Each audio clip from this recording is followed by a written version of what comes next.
कि बाबा साहब आम्बेडकर ने जब राउंड टेबल कॉन्फ्रेंस में अंग्रेजों के साथ संघर्ष किया, लड़ाई की और कहा कि शेड्यूल कास्ट और शेड्यूल ट्राइब के लोगों को उनके संख्या के अनुपात में सेपरेट इलेक्टोरेट मिलना चाहिए, तो 17 अगस्त 1932 को शेड्यूल कास्ट और शेड्यूल ट्राइब के लोगों को सेपरेट इलेक्टोरेट का अधिकार बहाल किया गया।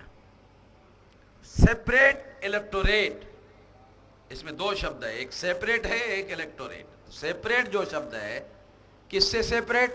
ब्राह्मणों से सेपरेट। सेपरेट अर्थ का हिंदी में क्या अर्थ है? अलग, ब्राह्मण से अलग। ब्राह्मण से अलग का एक अर्थ यह है कि जो लोग ब्राह्मण के गुलाम हैं, 17 अगस्त 1932 को ब्राह्मण से अलग करके ब्राह्मण के नियंत्रण से उनको मुक्त कर दिया गया। अब शेड्यूल कास्ट के लोग, शेड्यूल ट्राइब के लोग अपना कैंडिडेट खुद अपने वोटों से चुन सकेंगे। शेड्यूल कास्ट के और शेड्यूल ट्राइब के लोग अपने वोटों से अपना प्रतिनिधि चुनेंगे और ब्राह्मण का इसमें किसी प्रकार का कोई दखल नहीं होगा। इसलिए मैं इसको कहता हूं 17 अगस्त 1932 को शेड्यूल कास्ट के, शेड्यूल ट्राइब के लोग ब्राह्मणों के गुलामी से आजाद हो गए।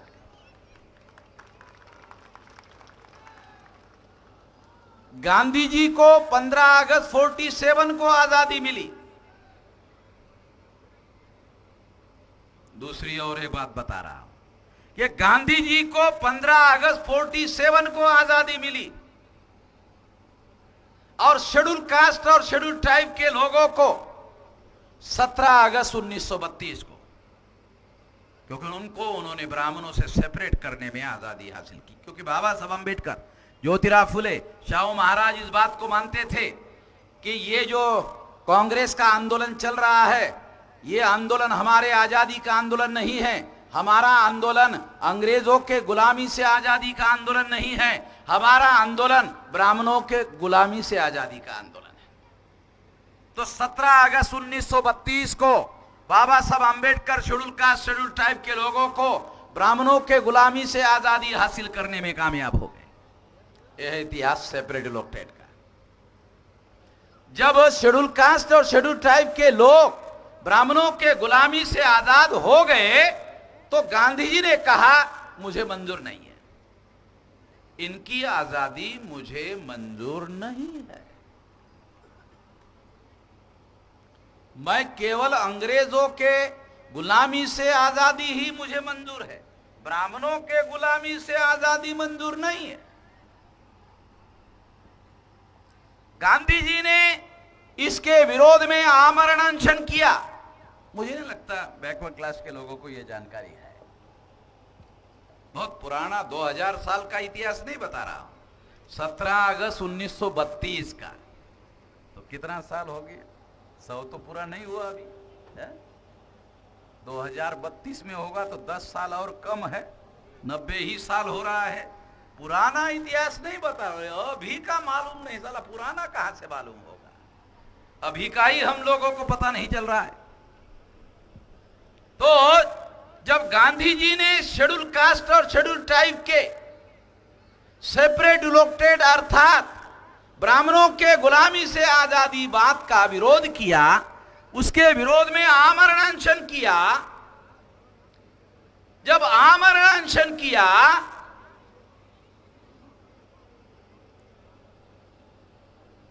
तो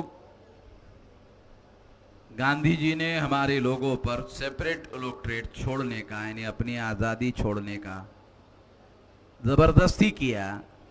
और जबरदस्ती करने के बाद 24 सितंबर 1932 को, आज है ना? हाँ भाई चौधरी साहब, 24 सितंबर आज है ना? थोड़ा याद दिला रहा हूं आप लोग। 24 सितंबर 1932 को गांधी जी और बाबा साहब आम्बेडकर के बीच में पूना पैक्ट हुआ और गांधी जी ने जबरदस्ती हमारे लोगों को जॉइंट इलेक्टोरेट दिया। जॉइंट इलेक्टोरेट का क्या मतलब है? नहीं, शेड्यूल कास्ट का कैंडिडेट चुनाव लड़ेगा, शेड्यूल ट्राइब का कैंडिडेट अपने चुनाव क्षेत्र में चुनाव लड़ेगा, मगर ब्राह्मणों को एससी और एसटी का कैंडिडेट चुनने का अधिकार होगा। सेपरेट इलेक्टेड में क्या था? शेड्यूल कास्ट के वोटर और शेड्यूल कास्ट का ही कैंडिडेट। शेड्यूल कास्ट के लोगों को शेड्यूल कास्ट का कैंडिडेट चुनने का अधिकार होगा, तो इसका परिणाम क्या होता? जो सबसे ज्यादा ताकतवर और शक्तिशाली शेड्यूल कास्ट का आदमी होता वही चुनकर जाता।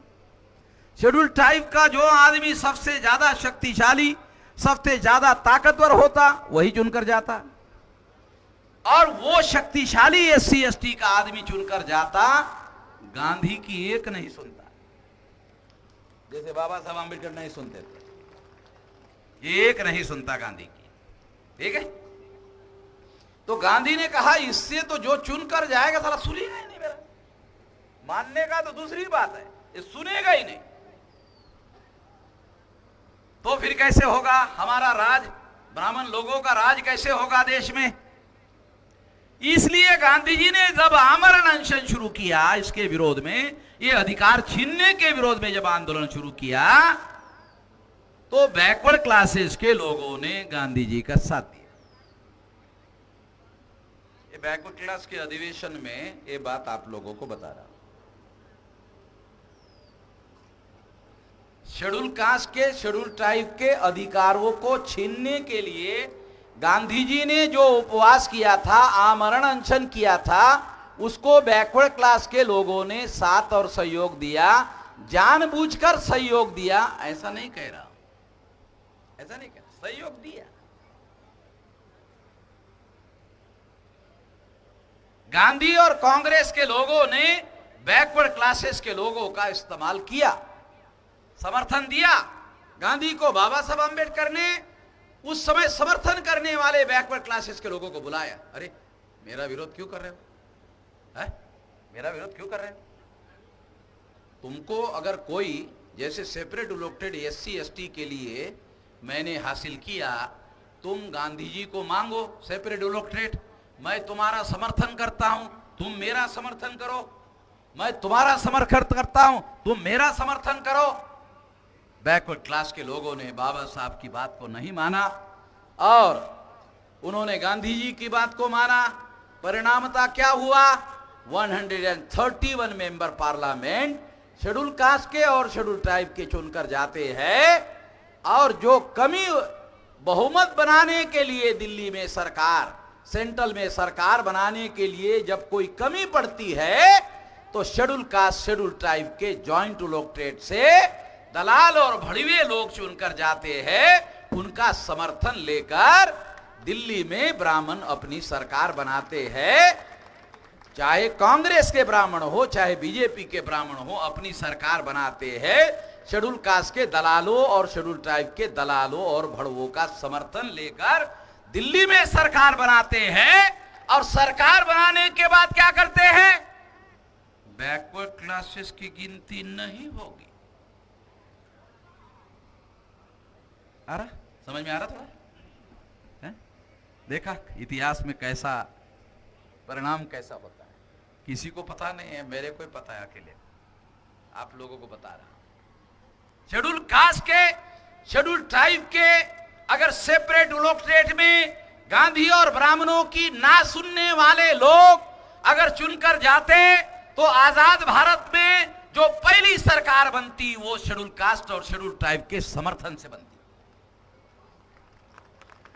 तो बैकवर्ड क्लासेस का निर्णय पहले लोकसभा में जाति आधारित गिनती का बनता और ओबीसी को रिजर्वेशन भी लागू हो गया होता अब तक, क्योंकि तो बाबा साहब अम्बेडकर लड़ रहे थे।